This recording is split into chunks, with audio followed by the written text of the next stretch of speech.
Hi, welcome to my Matters studio. It's Talk Tuesday, and I'm Susan Buchser-Lochocki, running for President of the United States with the Green Party. Welcome. So today I want to talk to you about the 4 ways of going forward. I think it's time that we talk about that. The coronavirus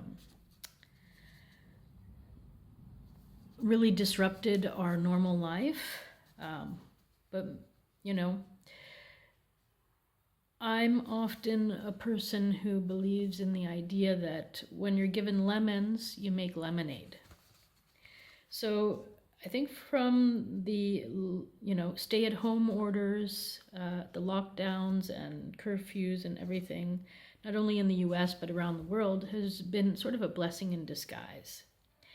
And we had to have a chance to, take a moment and think about how we're living and if that's really the right way to go forward.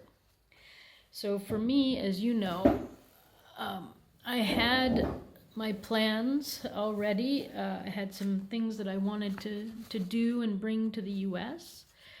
To help people, to help mothers and families especially. And then the coronavirus came and things changed, and now I have a new vision. So first let me start here. By the way, this is part 1 in case you don't know. So in the history of man, we had to go through certain steps to learn certain rules. Now we are on an edge of a new world, a new lifestyle. We were not ready before, but we are ready now. We are all tired of war. So let's try peace. It's called also quality of life. We can start this transition already. We can start it now, next month, or in a year. But I would recommend starting it sooner than later.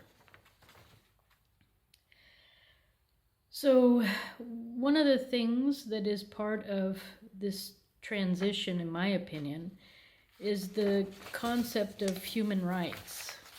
And I have been wanting to read the UN document about human rights and also read the US Bill of Rights to you, but I haven't had time yet. But maybe I get time this week. So, and I should state, because I'm not sure we're living up to those things that are written. And some of the things that are written, it might also be time to update them because they were written many, many, many years ago. But yes, so anyways, human rights. I think first is to live with respect and dignity. That means without prejudice. So you have the right to come into the world in a healthy environment and in a healthy way. And you also have the right to a death in a respectful and healthy way too. And I'll get to that another time, but I believe in the right to end your life if you're in severe pain or in certain circumstances. So, but we can talk about that later. Then there is the freedom of speech, freedom of expression, freedom of travel, and freedom of choice. Then you have the rights to food, water, roof over your head, so that means a house or a structure of some sort, clothing, electricity, and access to the internet, perhaps through a computer or a mobile phone. And you have the right to love and to be loved. Then that's human rights that I could think of. Now, if you have some other rights that I'm forgetting, please let me know. Maybe they somehow fit into one of these rights here, or maybe I've totally forgotten something. That could be. So anyways, but those are the human rights that I would find important and we need to address. Then we do have a few forbidden things, things that are against human rights. And that would be killing, that would be hurting somebody by beating or hitting them. Raping is against human rights. Kidnapping is against human rights. And stealing somebody else's or something else that doesn't belong to you without permission. These are forbidden.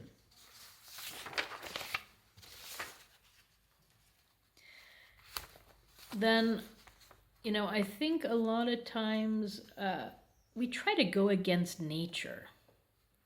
And I think instead of going against the natural processes of being a human, we should actually look at them and try to live within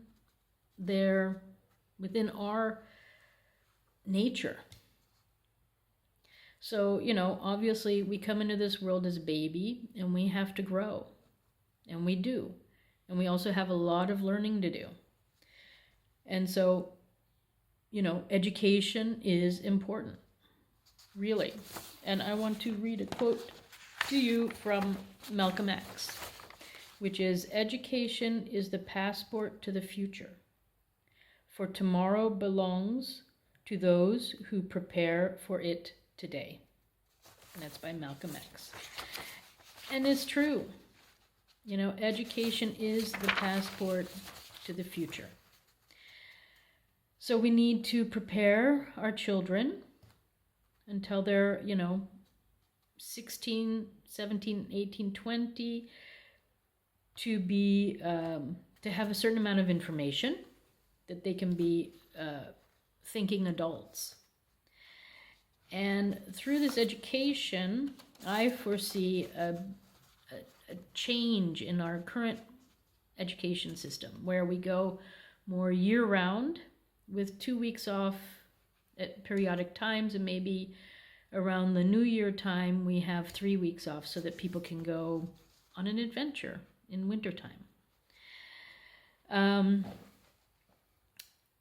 But I think the apprenticeship program is really good. It helps people to transition from childhood to adulthood in a way that is easy to grasp and easy to attain.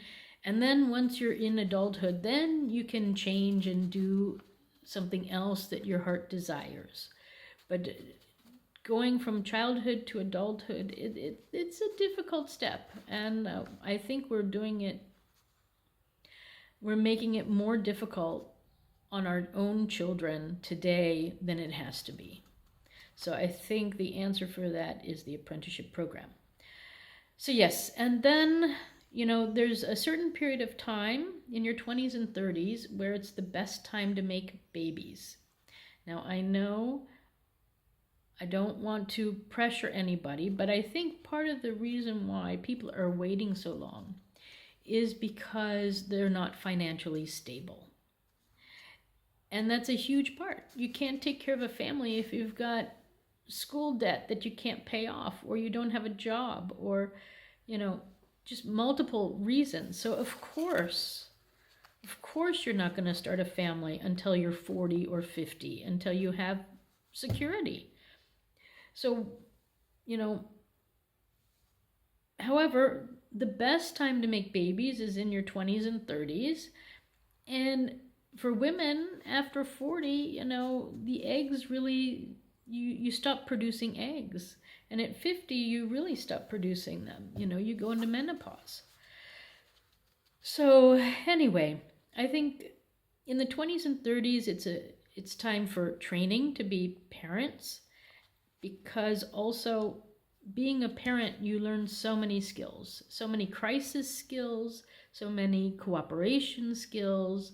You learn team management and communication and bringing people together, uniting, just all sorts of important skills that one needs for life, for being an adult.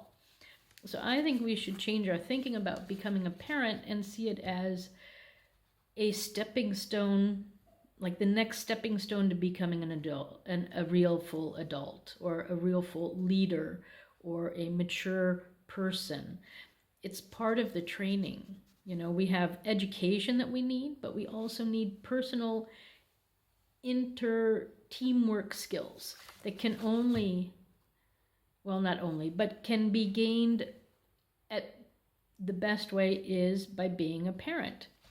And when I say being a parent, I want it clear that it doesn't matter if the couple is a male and a female, or if it's mixed, or if it's, you know, male and female, or, you know, I think that part doesn't matter. And if there's a same-sex couple that want to have this experience of being a mother and a father, then there's always adoption. There are plenty of children out there who need parents, and it doesn't matter. Parents' loving household is what matters. So I think there are always opportunities for everybody. It doesn't matter who you are or what you feel inside or think. There's a place and there's a way for you to be a mother or father. So I think in the 20s, 30s, and 40s, we'd go through a still self-development. You know, we transition from childhood into adulthood, then we transition into parenthood, and then we transition into who we really want to be, you know. During that time, there will be training in like the healthcare industry, so nurses and nursing, and then also sports and defense will be also part of the training for that area. This is all sort of natural. If we follow nature's guide, these are normal things that are inside of all of us. Then comes the 40s, 50s, and 60s, where we become more the caregivers and the grandparents, you know, and the leaders. And it's after sort of the childbearing years, and we move on to our next purpose. So we learned a lot from 0 to 40. And then in the 40s, 50s, and 60s, we're then in charge. We have a lot of skills, we have a lot of knowledge, and we are confident and comfortable, and we know the difference between right and wrong, and we can guide the society and people. Plus, we're then the caregivers of the older generation, and we're grandparents too, maybe, and then we can also care for the young as well. So yeah, it's the leadership role time. Then comes the old age, so 70s, 80s, and 90s, because people are living that long. So the older age, it's time for, you know, storytelling. It's time for advice. So I would put these people in the advisor roles in the towns, where people can go and ask them questions and get answers, because they have a whole life experience. They have so much understanding of the world and society and people that they are a wealth of information. So they are the storytellers. They are the ones to go to get information, advice about life, and they can also babysit babies too. So if you need a quick babysitter, they're good ones. So yeah, so that's me on the nature of humanity, human life without stress. Now we can fight all of this. We can fight our natural nature. But why? You know, nothing's plus minus set on a date. It's just, 20s, 30s, it's not specific for anything. But I think if we don't want stress, if we follow nature's path, we can get there happily. All right. So now I'll move on to the first part of my idea, my concept, without money. Now this would be without money worldwide. So no worries and no stress. Everyone is well taken care of by their countries, and they're allowed to travel too. So how I would transition into this would be, first, everyone immediately signs up for a draft. If you're 18 to 35, you sign up first, and we help you decide whether you want to give back to your country, more on the military, defense, and space and communications area, or if you want to do more the recycling, rebuilding, repair, and engineering side, or if you want to be more parenting, homemaking, sex and children, and distribution of food and clothing area. Or then there's the medical and nursing and caregiving side. Then there's earth care, which is also about agriculture and taking care of our planet, the lakes, oceans. Cleaning up is part of that. And then there's therapy, which is therapy, teaching, also working in restaurants, working in a spa, and working with drug distribution for also mental health. So those are the different areas, and so people would sign up for the draft, decide which way they want to go, and then training would start pretty much immediately. I could see people going off for about a 3-month, 4-month period of time. Somewhere you get to meet new people, see a different part of the country, and you get to learn about what you're going to be doing. Then once you're trained at what you're going to be doing, then we will send you somewhere to start working on that. In between, if you have family and children or things of that nature, we will have to look into how that will work, how we will function that, especially at the very beginning. But yeah, one step at a time. Let's get moving forward. So in my concept of living without money is we have a town, and there's a town hall. And the concept is that there's all this sharing going on. So already in towns, we have town halls and we have town libraries. So I'm not really rebuilding anything, but I'm just making it more accessible. Then there's lending libraries. And what those are, they have toys and games and sport equipment, tools, and various things that one needs, It could be even clothing lending, everybody shares clothes, I don't know.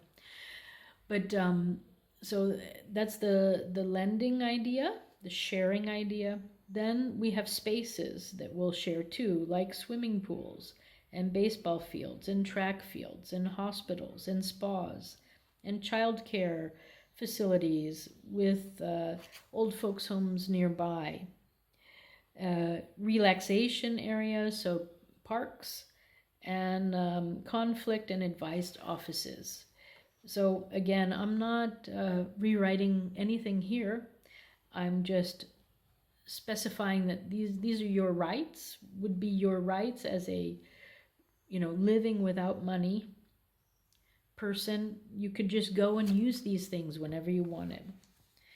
Then there would be welcome centers, and those would be at the town hall, and you would go and check in and check out.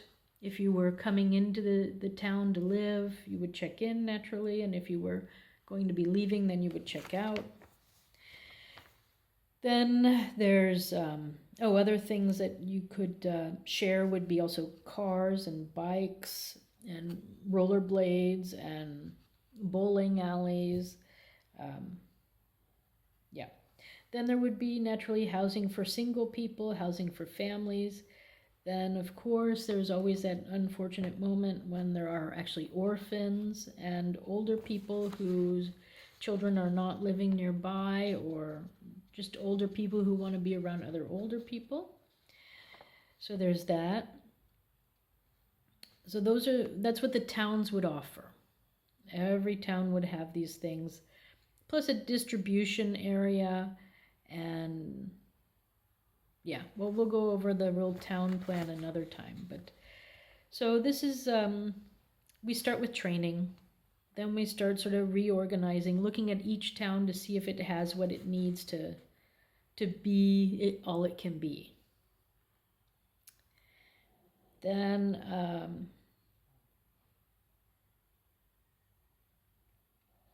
I recommend still that school stays 5 days a week, because the kids need that input to learn all the different things that they need to learn.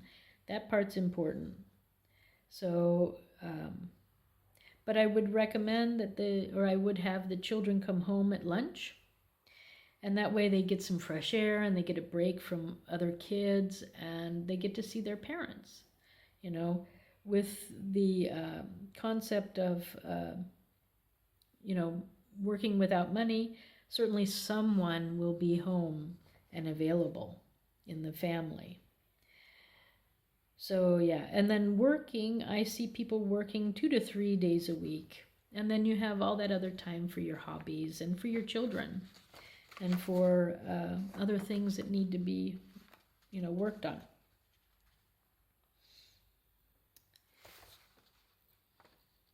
Then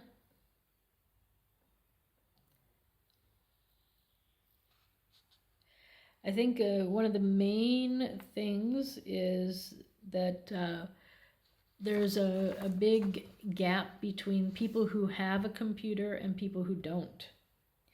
So one of the first things we have to do, one of the first things we have to do is make sure everybody in the United States has food, and they have clothing, and they have a house or an apartment or whatever, just a roof over their head, and they have all their utilities met. So that means water, electricity, heating, all these things have to be available.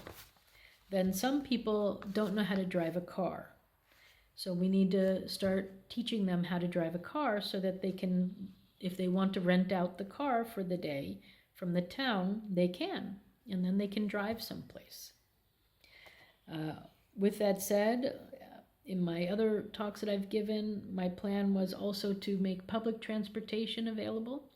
So that means, the normal bus routes would be used as public transportation routes. And the school bus routes, I should say. So instead of just being for schools, they're for everybody.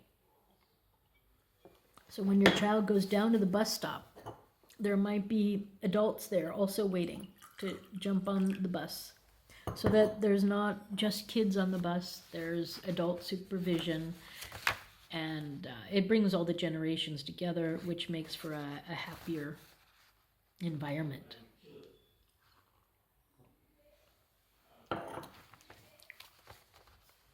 So the buses will drive around into the towns and out to certain areas, and we might have to add occasionally a few new routes where they might go to parks or to other towns, or just connectors also to rural areas. If a postman comes to your house, then a bus can come to your house too. So maybe postmen also become bus drivers, and they don't just bring the post, they bring people. It'll be the really snail route, but, if it gets to every household, then it gets to every household. Maybe it goes twice a day, so that people who really can't walk a good distance can get in and out of their home at least once a day, you know. All right, so then